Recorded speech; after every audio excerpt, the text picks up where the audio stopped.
Hello everyone. In last lecture from biology, the topic that is the kingdom Animalia. There are 10 phylums. So in last lecture we studied the ninth phylum, phylum Echinodermata. And here today we are going to study the next 10th phylum, phylum Hemichordata. Here Hemichordata is a Greek word in which hemi means half. Hemi म्हणजे काय half, अर्धा. And chordata, that is a chord it is nothing but a rod like structure. एक rod सारखं structure असतं ज्याला आपण cord असं म्हणतो. So here this phylum Hemichordata, there are different examples like Balanoglossus, which is called as a tongue worm, की ज्याला काय म्हणणार आपण tongue worm असं म्हणणार आहे. Second one, Saccoglossus. And number 3, that is the Rhabdopleura. So here from phylum Hemichordata we study 3 examples: Balanoglossus, Saccoglossus and Rhabdopleura. So here we study the general features of this phylum. So first character, these animals are exclusively marine.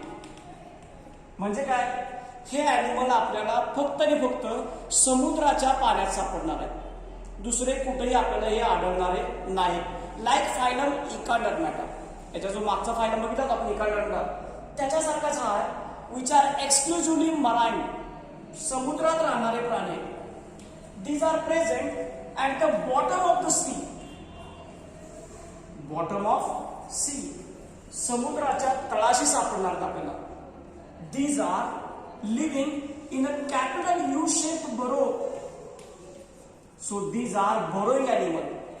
आता हे समुद्रात सापडतात, पण समुद्रात कुठे सापडणार आहेत, तर समुद्राला बॉटमला तळाशी सापडणार आहे, की जे त्या ठिकाणी एक कॅपिटल यू आकाराच्या बरो मध्ये राहणार. बरो म्हणजे खड्डा, म्हणून त्याला काय म्हटलं आपण, these animals are burrowing animals, की जमिनीमध्ये किंवा समुद्राच्या तळाशी वाळूमध्ये यू आकाराचा खड्डा करून त्या यू आकाराच्या बरोमध्ये हे आपल्याला सापडतात, म्हणून काय म्हटलं आपण, दीज आर बोरोइंग ॲनिमल. हे ॲनिमल कसे बोरोइंग ॲनिमल आहेत. Number 4, these animals are free living. हे ॲनिमल कसे सगळे फ्री लिव्हिंग, की समुद्रामध्ये तळाशी ते हालचाल करत असणार आहेत. But there is a exception like a Rhabdopleura. This Rhabdopleura is a sedimentary. हा कसा आहे, सेडिमेंटरी आहे. It is a exception. हे त्या ठिकाणी काय एक्सेप्शन आहे, की हा जो प्राणी आहे हा हालचाल करू शकत नाही. Remaining all animals shows free living locomotion, but Rhabdopleura it is a sedimentary, it is a sessile, की तो समुद्रामध्ये तळाशी स्तब्ध असणार आहे, तो कुठेही हालचाल करू शकणार नाही. Number 5, these animals are soft. हे ॲनिमल कसे सॉफ्ट आहेत. त्याचबरोबर these animals are vermiform. Vermiform म्हणजे काय, वर्म सारखे. अळी असते, गांडूळ असतो आपल्याला माहिती आहे, तर त्या वर्म सारखे म्हणून त्याला आपण काय म्हणतोय, वर्मीफॉर्म असं म्हणतोय. And these are non segmented. हे ॲनिमल कसे नॉन सेगमेंटेड आहेत, मग त्याच्यावर काय सेगमेंट नाहीत, खंड नाहीत. So these are soft, vermiform and non segmented animals. Animal कसे non segmented. Number 6, these animals are also triploblastic. हे ॲनिमल्स कसे ट्रिप्लोब्लास्टिक आहेत. Shows bilateral symmetry. सिमेट्री कोणती यामध्ये, बायलॅटरल सिमेट्री आहे. ट्रिप्लोब्लास्टिक म्हणजे काय, the animals which are made up of 3 germ layers. 3 germ layer पासून बनलेले आहेत. कोणते जर्म लेयर्स आहेत ते, ectoderm, mesoderm and endoderm. Hence these are triploblastic. It shows bilateral symmetry. The body of animal can be divided into 2 equal halves along with the single plane, की एखाद्या ॲनिमलचे आपण त्याचे 2 समान भाग करू शकतो, तेव्हा आपण त्या ॲनिमलला काय म्हणतो, आपण बायलॅटरल सिमेट्रिकल असं म्हणतोय. These are eucoelomate. हे अॅनिमल कसे आहेत, यूसिलोमेट आहेत. यूसिलोमेट म्हणजे काय, presence of a true coelom. Coelom कशाला म्हटलं होतं आठवत आहे का बघा जर तुम्हाला, की the body cavity which is line by mesoderm from all the side, की शरीरातली जी पोकळी आहे त्याच्या पूर्ण बाजूला मेसोडर्म जर असेल तरच आपण त्याला काय म्हणतो, खरोखरची सिलोम म्हणतो. म्हणजेच काय म्हणतो त्याला आपण, eucoelomate. Here it shows tube within tube body plan. Here it shows tube within tube body plan. की याच्यामध्ये बॉडी प्लान कुठला आहे, tube within tube plan, because there is a digestive system is complete. So next point, number 7, that is digestive system is complete. तर कम्प्लीटचा अर्थ काय या ठिकाणी, की डायजेस्ट सिस्टीमला दोन ओपनिंग आहेत, एक माउथ आहे, दुसरं काय असणार आहे, एनस असणार आहे. So here digest system is complete. But here the main feature or the main characteristics, that is here the buccal cavity shows. buccal cavity म्हणजे काय, तर तोंडाची पोकळी, की ज्याला आपण काय म्हणणार आहे, buccal cavity असं म्हणणार आहे.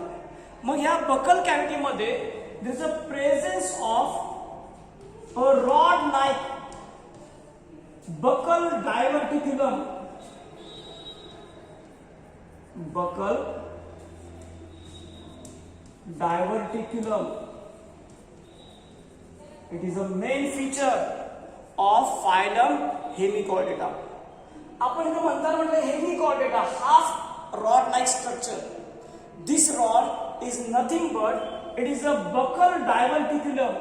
काय ते, बकल डायव्हर्टिक्युलम आहे, which is present in a buccal cavity, की त्याच्या तोंडाच्या पोकळीमध्ये आपल्याला एक रॉड सारखं भाग दिसतो, स्ट्रक्चर दिसतं, की ते ऍक्च्युअली काय, it is a buccal डायव्हर्टिक्युलम.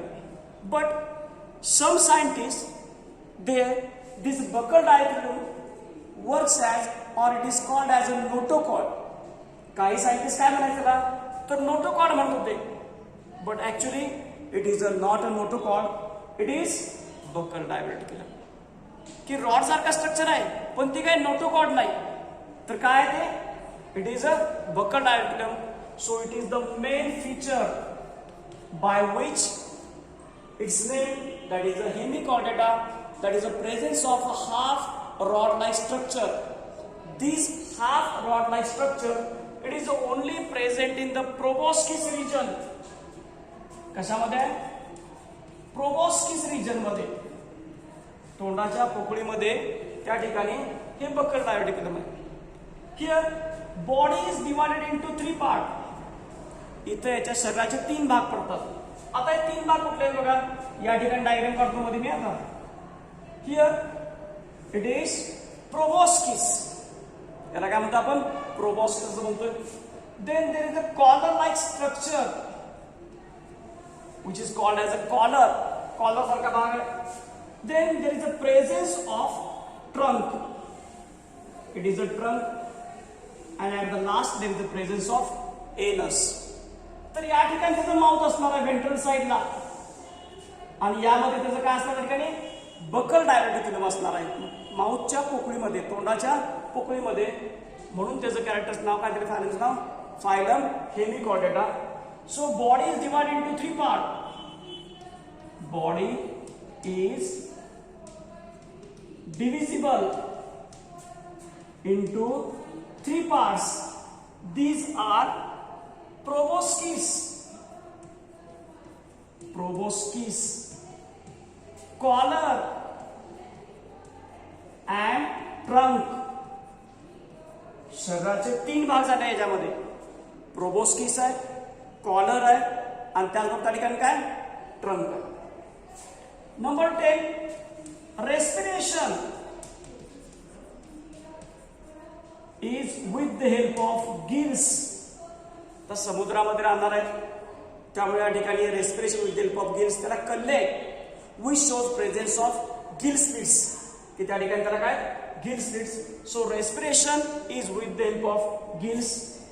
Number 11, here circulatory system is open type.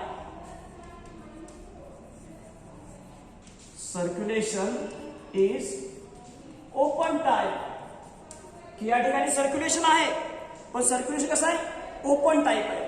कुणासारखं, like arthropods.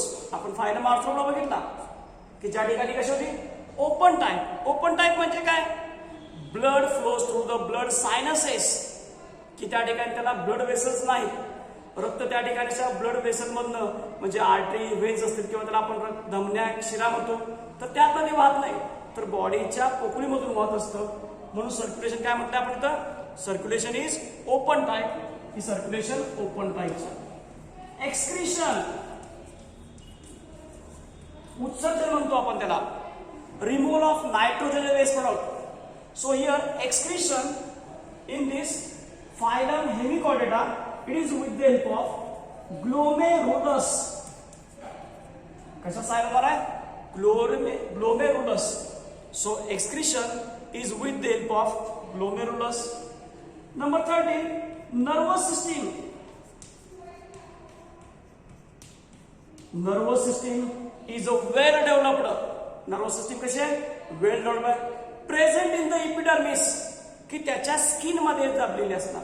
कुठं असणार आहे, स्किन मध्ये असणार. म्हणजे काय म्हणतात, present in epidermis and it is spread toward the dorsal and ventral side, की नर्वस सिस्टीमच्या ज्या नर्व्स आहेत these are spread on dorsal as well as on ventral side, की ज्या नर्व्स आहेत त्या डॉर्सल साइडला गेलेल्या आहेत आणि वेंट्रल साइडला सुद्धा गेलेल्या आहेत. Number 14, here sexes are separate.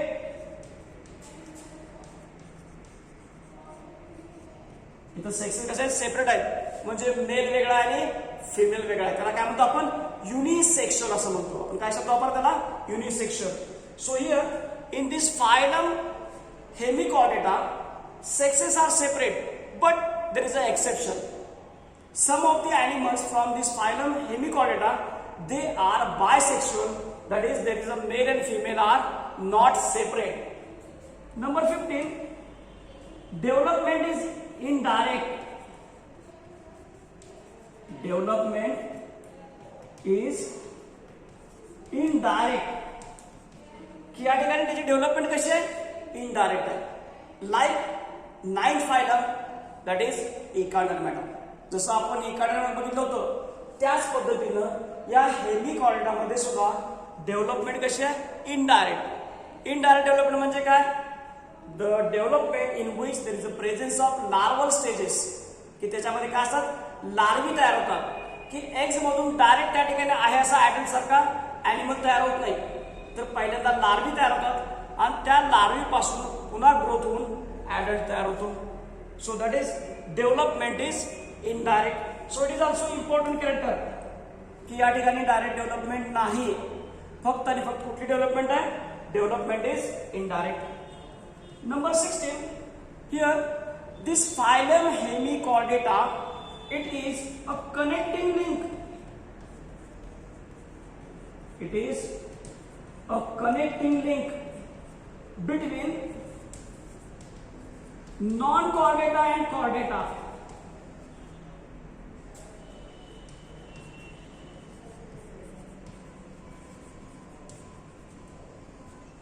हे अत्यंत महत्वाचं कॅरेक्टरिस्टिक्स आहे. इथं काय म्हटलं आपण, कनेक्टिंग लिंक शब्द वापरलाय. कनेक्टिंग लिंक म्हणजे काय, जोडणारा दुवा, जो दोन वेगवेगळ्या फायलमचे किंवा वेगवेगळ्या ग्रुपचे कॅरेक्टर्स दाखवतो, असा हा आपला हेमिकॉर्डेटा, की यामध्ये दोन वेगळ्या ग्रुपचे म्हणजे कशाचे कॅरेक्टर दाखवतो. It shows characters of non Chordata, also shows characters of the Chordata. So it is on the border, hence it is called as a connecting link between non-chordata and chordata. लक्षात द्या, connecting का म्हटलं आपण, connect link कशाला म्हणतो आपण, की दोन वेगळ्या ग्रुपचे कॅरेक्टर जर एखादा ॲनिमल दाखवत असेल तर त्याला आपण काय म्हणतो, कनेक्टिंग लिंक असं म्हणतो. तर यामध्ये हा हेमिकॉर्डेटा जो आहे हा नॉन कॉर्डेटाचे सुद्धा कॅरेक्टर दाखवतो, त्याचबरोबर तो कॉर्डेटाचे सुद्धा कॅरेक्टर दाखवतो. म्हणजे कुठलं कॅरेक्टर, जसं आपण म्हटलं नॉन कॉर्डेटामध्ये नोटोकॉर्ड इज ऍबसेंट आणि कॉर्डेटामध्ये काय म्हटलं आपण, नोटोकॉर्ड इज प्रेझेंट. पण या ठिकाणी किती आहे, हाफ आहे. किती आहे, कॉर्ड किती आहे, हाफ. कॉर्ड म्हणजेच काय, तर बकल डायव्हर्टिकल म्हटलं याच्यामध्ये काय त्याला म्हटलं आपण बकल डायव्हर्टिकल असं म्हटलेलं आहे.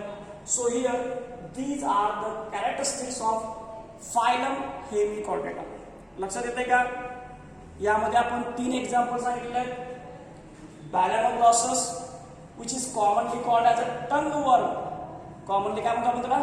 टंग वर्म असं म्हणणार आहे. या ठिकाणी डायग्राम जी मी काढली आहे इट इज ऑफ बॅलेनोग्लॉसस. देन सायकोग्लॉसस, रॅप्डोप्लुरिया. हे 3 एक्झाम्पल आहेत. पहिले जे 2 एक्झाम्पल आहेत हे कसे आहेत? फ्री लिव्हिंग आहेत, हालचाल करू शकतात. समुद्रामध्ये तळाशी सापडणारे आपल्याला आहेत which lives in capital U shape बरोबर की यू आकाराचा जमिनीमध्ये खड्डा करून राहणारे प्राणी आहेत. फक्त हा रॅप्डोप्लुरिया कसा आहे? सेडिमेंटरी, सेडेंटरी मला म्हणजे कसं आहे? हालचाल न करणार आहे. सेडेंटरी म्हणतो आपण त्याला. हिअर या ठिकाणी आम्ही काय म्हटलं? फ्री लिव्हिंग सांगितलं. सॉफ्ट आहेत, वर्मिफॉर्म आहेत, नॉन सेगमेंटेड आहेत, triploblastic, bilateral symmetrical, eucoelomate, tube with ट्यूबला. महत्वाचे कॅरेक्टर कुठले? Presence of buccal diverticulum, body's divided into proboscis, collar and trunk, excretion with the help of glomerulus. It is a connecting between non-chordate and chordata, and development is indirect. Development कशी आहे? Indirect. फक्त तिथं काय म्हणा? Sedentary म्हणा. तर सेडिमेंटरीच्या वेळी काय म्हणायचं? सिडेंटरी.